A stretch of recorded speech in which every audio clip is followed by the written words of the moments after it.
他本是一头温文尔雅的非洲狮王，却突然对着男孩疯狂撕咬，只因父亲的胡乱开枪，这才激发了狮王原有的兽性，从而陷入了狂暴状态。最终濒死的男孩被狮王叼走，本以为他已经必死无疑，不料狮王体内的一滴血液顺势掉入男孩的伤口，竟然阴差阳错地改变了他的基因，并发生了一场不可思议的融合反应，身体结构和功能同时也发生了变异。虽然男孩最终得到了救助，但事后他才得知，父亲竟将那头传奇狮王猎杀，不仅把他的头颅悬挂在墙上展示，还宣称是为了帮他复仇。可男孩对此感到极度愤慨，甚至对父亲的所作所为恨之入骨。为此他选择离开这个家庭，走上那条属于自己的不归路。突然远处传来一阵狂响，于是他转头望去，地平线上竟然尘土飞扬，原来是一群野牛向着他的方向狂奔，眼看自己已经无法逃脱，只好慌张的蜷缩一团听天由命。然而没想到的是，牛群不仅没有与他正面相撞，还纷纷从他的身旁绕道而行，犹如大河遇见巨石一样分流而过。殊不知正是一头威武雄壮的老牛为他分流了所有牛群的方向，直到牛群们全部驶过，他才肯发出低沉的哼鸣声，带着所有牛群踏上迁徙的旅程。然而就是这一次遭遇，让他感觉自己不仅能与野兽交流，还拥有了超出人类极限的本能，只需简单挥出一把标枪，就能甩出上万米远，甚至连奔跑速度也是远超博尔特，就连弹跳更是绝对碾压韦伯，仅仅只是轻松的一跳，就跨过了100米宽的鸿沟。突然远处传来刺耳的枪声，他果断攀爬100米高的大树，利用犀利的眼神望去，竟看见有人在数公里外大肆屠杀。气愤的他迅速跳下大树，以100公里速度赶到事发地点，没曾想保护自己的野牛竟被那些疯狂的猎人屠杀殆尽，甚至连牛角他们都不肯放过。然而还不等他回过神来，身后出现了那对狩猎的父子，他们用武器威胁男孩不要多管闲事，于是捡起一旁的匕首，打算与老头面对面的硬刚。一旁的儿子还想劝解，但他早已压不住心中的怒火，直接甩出匕首，然后扑倒一旁的青年。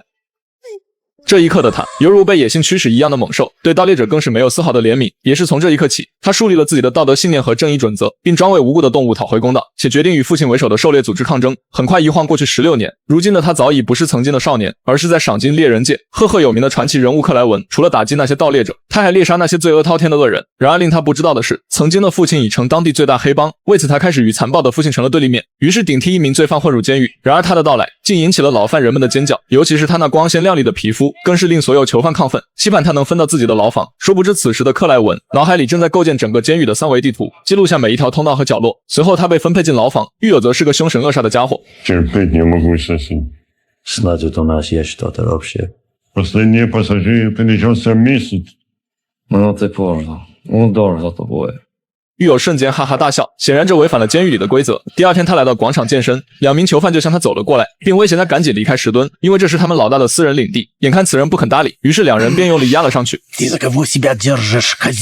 怎料他用力举起2人后，瞬间闪现在他们身后，一个用力打晕2人。他鲁莽的举动引来狱警，并将他关进了一个特别的牢房，同时也被这里的黑老大邀请，想看看他到底有多少实力抗衡。怎料正是克莱文计划中的一部分，因为此行就是为了铲除这个囚犯。此人乃是基洛夫帮派的首领，不仅是个臭名昭著的军火走私犯，同时他也是父亲麾下的一员猛将。Я охотник. И за кем охотимся? На такие, как ты.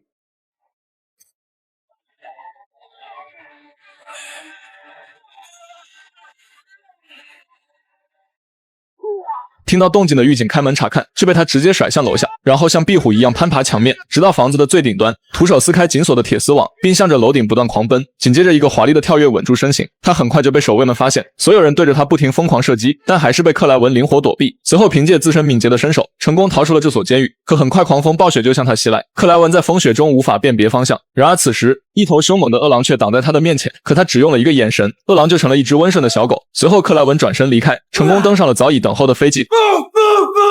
听后飞行员立即启动螺旋桨，以不及掩耳之势逃离了这片极寒之地。然而刚回到森林后的他，竟收到许久未见弟弟的留言，希望他能在生日当天与其见面。可就在他准备出发这天，森林再次出现一批全副武装的狩猎者，甚至肆无忌惮地猎杀大量野牛。然而在他们返回营地的路上，巧遇等候已久的克莱文。嚣张的猎人仗着人多，想将眼前单枪匹马的男人吓退，殊不知他们还没意识到问题比他们想象中还要严重。只见克莱文脱下外套，然后从车后迅速跳上车厢，就是这短短的几秒钟，他便解决了后车厢的所有人，紧接着杀进驾驶室，将剩下2名司机快速解决。赶来的负责人瞬间懵逼，迅速开枪进行防卫，并让小弟离开这个是非之地。然而克莱文并不着急猎杀，而是默默记下前方车辆的牌照。当负责人回到办公室，想要跟眼前的老板汇报遭遇时，而转过来的却是克莱文，瞬间吓得愣在原地。很快，克莱文掏出文件夹，详细阅读着里面的所有罪行，还不等对方解释清楚，克莱文却直接将其性命了结，然后划掉文件上的名字，便随手关上房门，潇洒的离开。完成猎杀的他，并没有着急返回属于他的森林，而是在此等候当年救下自己的女孩。如果没有这个女孩，他早就死在荒无人烟的草原。随后掏出那张遗留下的卡片，女孩瞬间知道了他的真实身份，同时他还告诉女孩自己潜入监狱杀死了黑老大。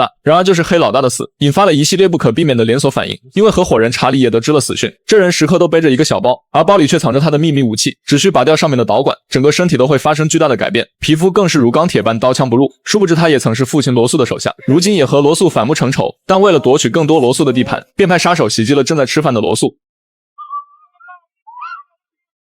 然而罗素也并非等闲之辈，不仅躲过了这场偷袭，还轻松将几名杀手反杀。眼看小儿子早已吓得瑟瑟发抖，气得他咬牙切齿。自从大儿子克莱文离家后，指望着小儿子能够继承父业，可他却从小就胆小如鼠，根本没有接手自己帝国的能力。另一边，查理得知暗杀行动失败，大发雷霆。但幸运的是，助理掏出一个关键 U 盘，里面正是罗素的大儿子克莱文。查理不敢相信，传说中的猎人竟是死对头的儿子，于是开启猎杀克莱文的专属计划。很快，克莱文为了给弟弟庆生，提前来到了酒店外。他利用自己矫健的身手，翻过阳台潜入弟弟的房间，在给了弟弟一个久违的拥抱后，一同来到酒吧里消遣。很快，两人就喝得酩酊大醉。然而克莱文的听觉超乎常人，根本就无法在喧闹的城市里入睡，于是独自来到远郊的公园过夜。当他第二天回到弟弟房间时，发现到处都是杂乱不堪，极度警觉的他赶紧冲进卧室查看，竟发现床上满是血迹，于是冲向阳台上寻找踪影，果然发现弟弟正被坏人抓走。气愤的他赶忙一跃而下，直接向着对面的大楼跳去，然后以惊人的速度追赶。眼看对方速度越来越快，于是选择抄旁边最近的路，在车辆的上方破窗而下，以最强的冲击力撞了过去。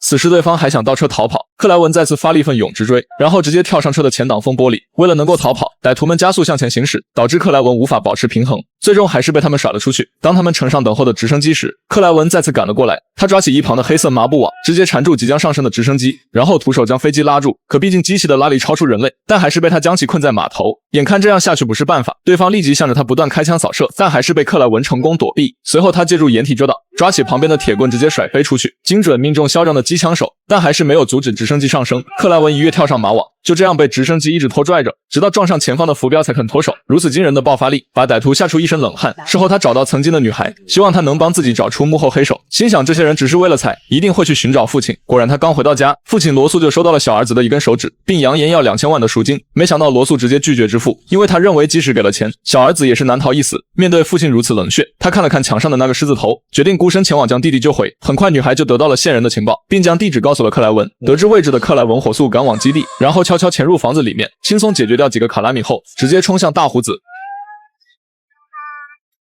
Where is he? Drop me, and you'll never find your brother. Craven. 这时他才知道自己进入陷阱，果然远处一发炮弹射来。两人很快坠入悬崖，而拥有动物属性的克莱文毫发未伤，但大胡子却是严重内伤。好在临死前说出了幕后黑手查理。突然头顶的巨石下落，克莱文本想保护大胡子的性命，用身体硬扛了所有。另一边的查理正给弟弟洗脑，并用一段珍贵的录像讲述了哥哥克莱文的真实身份，同时还说出了自己的秘密。原来他为了变得更强，接受了神秘医生的基因改造，让他的身体变得像犀牛一样坚不可摧。可无论查理如何讲述，他依旧不会对哥哥的感情动摇。眼看自己计划失败，准备直接将他彻底干掉。突然电梯里传来动静，所有小弟拿着枪对准了电梯。本以为是克莱文赶场，开门后进一个神秘的眼镜哥，只见他将眼镜摘下，整个空间犹如被彻底冻结，并悠哉悠哉地穿过走廊，来到了弟弟的身边。 Cute. Will your trick still work when I remove your eyeballs from your head? Relax. 猎杀克莱文的小弟本想炫耀，身后突然窜出克莱文，简单几下就将两人解决，然后通过电话联系女孩卡莉，表示绑架弟弟只是诱饵，他们的目标竟然是自己。随后卡莉与克莱文会合，准备一起商量如何对付查理。然而刚走到一半，敏锐的克莱文察觉到了危险，一只白色猎豹冲了出来。克莱文与其斗智斗勇，很快就将猎豹摁在了地上。没曾想猎豹很识趣，赶忙脱身跑回了草丛。一旁的卡莉竟目睹了全过程，而克莱文却显得无所畏惧。随后卡莉来到了他的住所，发现克莱文一直都在做研究。克莱文也不装了，他拿出一小瓶的实验标本，表示自己一直都在研究起死回生的药，但始终没有参透里面的奥秘。随后卡莉表示液体来自他的祖母，里面隐藏着古老而又神秘的力量。当年他和父母一同前往非洲草原，恰巧遇见被狮王叼走的克莱文，还好狮王没有对他发起攻击，而是深情地望着他，仿佛渴望得到他的救助。等狮王缓缓离开克莱文后，他赶忙向前查看，并将祖母留下的神秘药水小心翼翼地喂进了克莱文口中，也就是药水和动物的血液融合，才造就了这股强大的自然之力，同时还赋予了前所未有的超能力。只可惜祖母早已不在人世，所以没有人能解开其中的配方。殊不知此时，眼镜男带着查理锁定克莱文，加速前往他的藏身之地。他们先派遣一波小队前往，可刚到森林深处，一旁的猎犬便开始狂叫不止。得知状况的克莱文赶紧拿起武器，准备与其发起最后一战。突然从林里跳出一头白色猎豹，对小队发起疯狂的攻击，并带着弟弟离开了小队。为了搜寻出弟弟，他们闯进了茂密的森林里，殊不知他们闯入了克莱文的领地。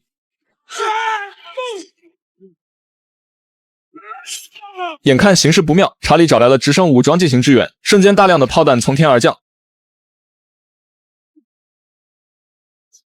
虽然他成功逃过轰炸，但还是被一枚毒镖击中，很快让他陷入了幻觉，身体仿佛被无数蜘蛛入侵，同时漫天飘散着大量蜘蛛。还不等他完全清醒，眼镜男突然出现在前方，这人借助自己能够瞬间转移，把克莱文弄得精疲力尽，最终被眼镜男制服，赶忙让小弟告诉查理喜讯。本以为克莱文这次会就此陨落，突然远处飞来一把利剑。原来是卡里及时赶到，他赶紧撕开克莱文胸前的拉链，然后掏出仅剩的药水，给他直接灌了进去。经过药水的再一次洗礼，克莱文果然又一次死而复生。瞬间，兔子也想知道这种药水的配方。另一边，小弟带着弟弟返回，并告诉了查理克莱文的死讯。查理听后喜出望外，心想自己总算没有了绊脚石。然而在返回的途中，查理发现了远处漫天尘土，警觉的他赶紧拔掉管子，身体很快变得僵硬。一群野牛朝着车队疯狂冲撞。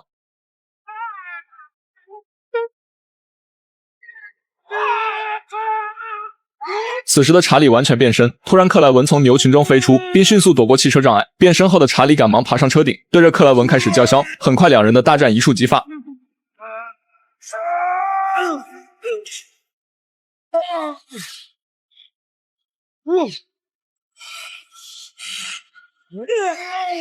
落地后的查理开始发力，直接将驶来的汽车撞翻倒地。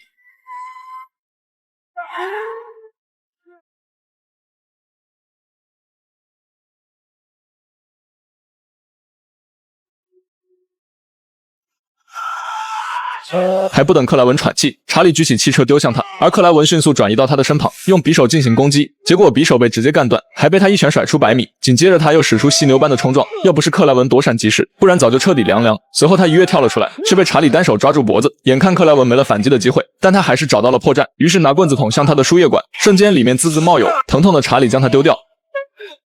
准备查看下身体，奈何嘴角喷出了液体。此时克莱文也不含糊，趁着查理发起攻击前拉出钢丝，绕着他的身体跑上几圈，准备快速打包送走，却被他的强大力量反拉。就在查理准备解开绳索时，克莱文将锁头丢向奔跑中的野牛，顺势就把查理带进牛群。